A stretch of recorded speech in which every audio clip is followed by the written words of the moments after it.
Okay, so I wanted to follow up on something I mentioned yesterday, which is the satellite that will be able to broadcast Bitcoin. Actually, it will be able to broadcast the Bitcoin blockchain all around the world to anywhere in the world, and you won't even need internet in order to be able to participate within the Bitcoin blockchain. So I'm looking, and mind you, I just want to add that you can purchase the equipment from the company, and the company is called Blockstream, or you can actually reuse television satellite equipment that you already have. Check that out.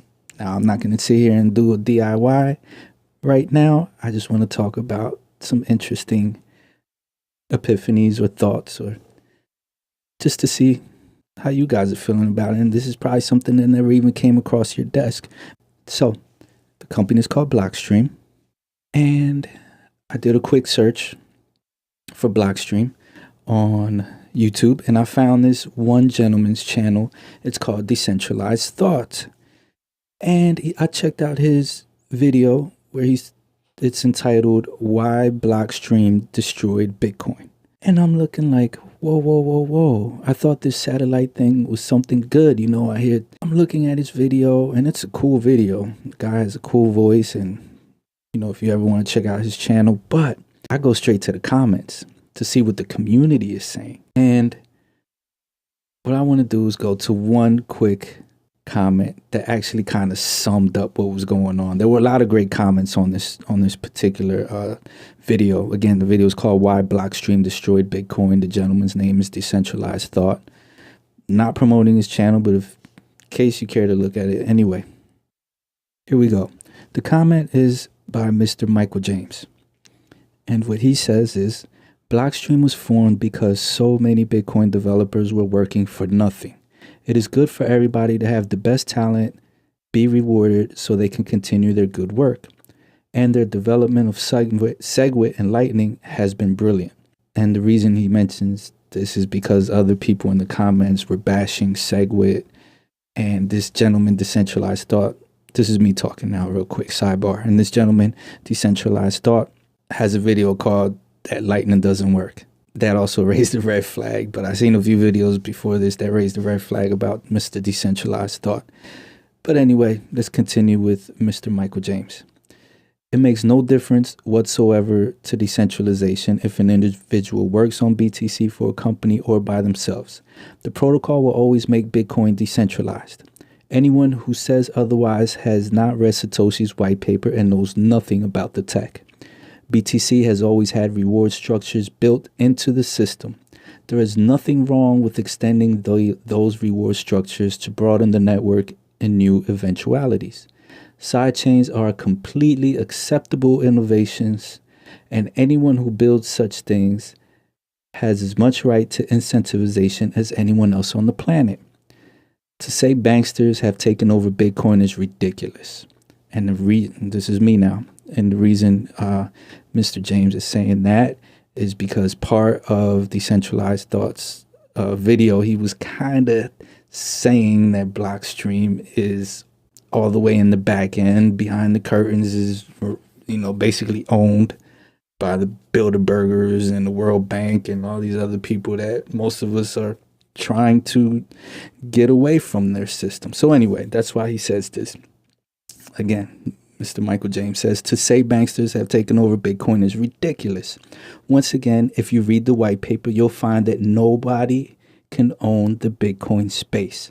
And why would banks waste their money buying into a tech that's going to destroy banks? Did horse and car industries try to buy automobile stocks to stop that innovation? And even if they did, they cannot buy the information that made the cars in the first place. To understand Bitcoin, study math. You will go nowhere studying slogans and conspiracy theories. Even though I'm a conspiracy theorist myself, but I understand Mr. James in this case, big time.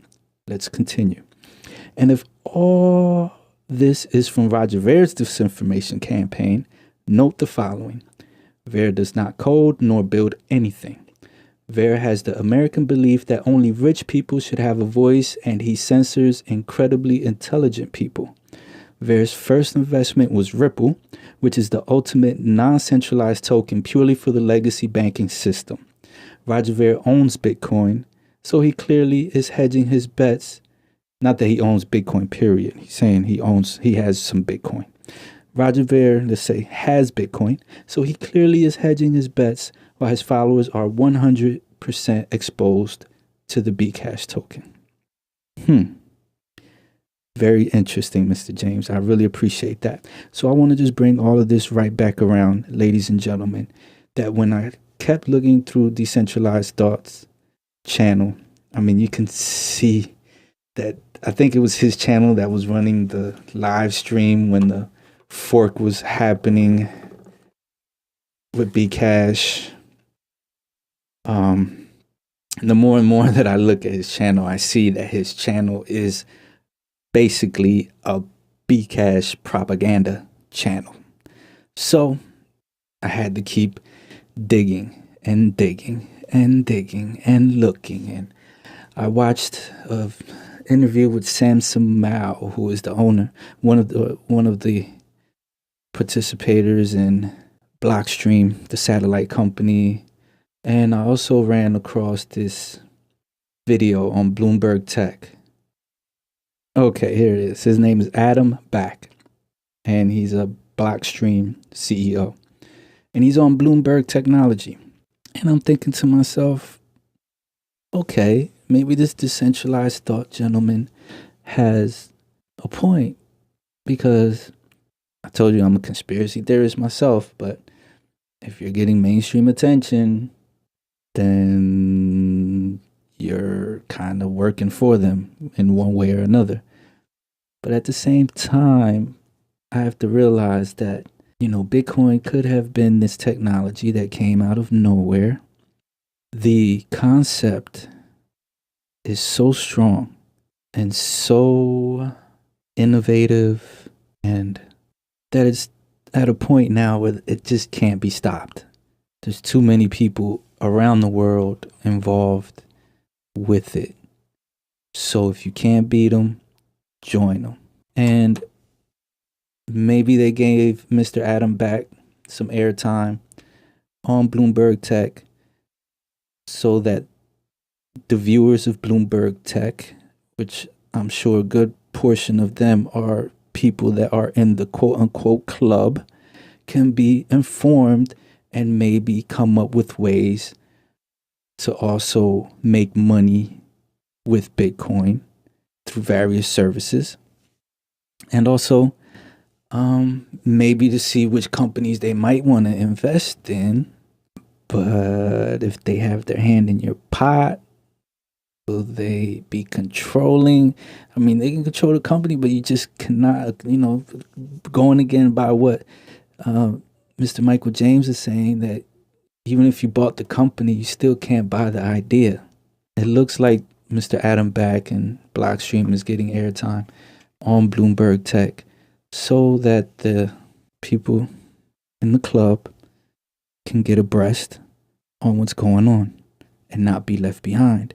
Not that they're necessarily controlling Bitcoin. Yeah, it really seems that Mr. Decentralized Thought is really just a propaganda channel for Bcash. Bitcoin is the granddaddy. Bitcoin is still here. Look at what's going on with Bitcoin Cash. And the more I see things like this, it gives me even more of a reason not to believe in Bitcoin Cash and that Bitcoin vision and ABC and all of that. So anyway, that's my little rant.